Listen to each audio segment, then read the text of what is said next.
Hi guys, it's me, Karen, and today we're gonna go ahead and make an updated version of pambota.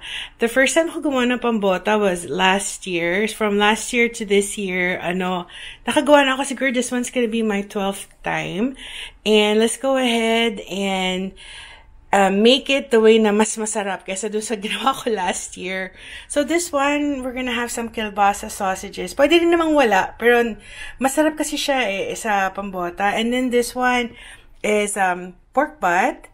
And then, ito yung palmiste and tomato sauce and sile. This one is the palm cream right there. Sa isang lata, it's really big. You can get like around 3 cooking, so even though it's like $15, pag ini-split mo naman siya ng 3, so it's not that bad. And then we have bell peppers, tomatoes, onion, garlic, some carrots, and potatoes. Itong pork na to, hinalo ko na dyan yung patis, garlic powder, at saka yung pork cubes. So, gigisa natin siya sa a little bit of olive oil. Okay? Hi guys. So, ito yung yung meat. So, ginisa ko yung onions, garlic, tomatoes, pati yung bell pepper, at saka yung marinated na meat. Yung meat, minarinate ko na siya sa pork cubes, patis, and garlic powder. And konting olive oil lang para lang siyang magisa. If you have red bell pepper, it's much better kesa sa green. Kasi yung red, mas mabango siya and mas flavorful. Ano siya, may pagka-sweet. So anyways, igisa lang natin yung pork hanggang sa mag-brown siya ng konti, and then we'll add water. Okay. So guys, ayan, brown na yung meat. So what we're gonna do is we're gonna add a cup of water. A cup of water para lumambot yung meat nyo. And then mag-a-add tayo ng 1 can of tomato paste or tomato sauce. Kung anong meron kayo. And then we'll just mix it. Yan, mix natin siya.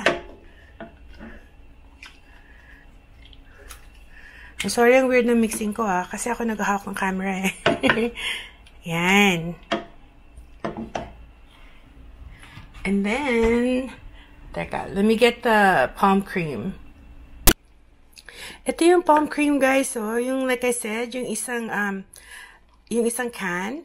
You could make around 3 pambota sa isang can. So, finreezer ko lang yung ibang palm cream. So, ito yon. So, lagay lang natin siya sa top ng pot hanggang sa mag-melt siya. Yan. So, ganyan lang gawin nyo. Just buy like a big can and then i-separate mo na siya ng 3 portions. And then you could use the rest whenever. Sige, sisimmer lang natin siya hanggang sa mag-defrost na siya. Okay, bye!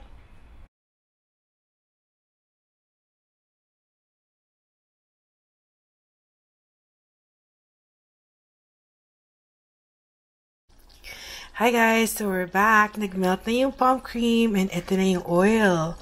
Yung masarap na sarsa. So anyways, ang ginawa ko lang, nag-add lang ako ng kielbasa sausages. Optional lang to you don't have to. Pero kung meron kayong kielbasa sausages, i-add nyo kasi masarap talaga siya with the sauce. So, ang gagawin ko na lang, I'm just gonna wait until yung karne lumambot. And then we're just gonna add sile. Right there. Add natin yan. And then, pag malambot na yung karne, we're gonna add yung carrots, potatoes, and then, adjust na lang natin yung lasa if we need more patis. So, anyways, I'm gonna come back. Antayin lang natin na lumambot pa ng konti yung meat. So, ayan guys, malambot na yung meat. So, I added the potatoes at saka yung carrots. I-mix natin. Para hindi naman panay kernel lang lahat.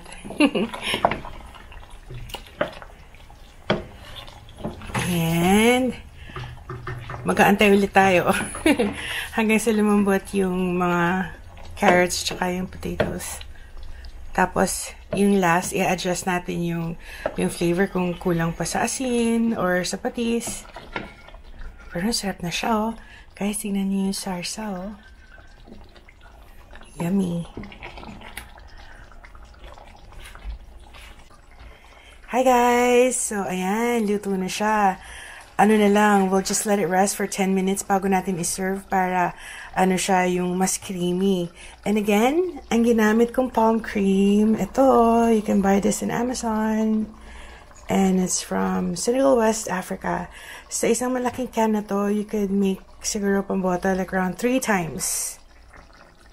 There you go. Ang sarap-sarap niya. Sana matikman nyo to sa Philippines. Or wherever you are. There you go. Thank you for watching.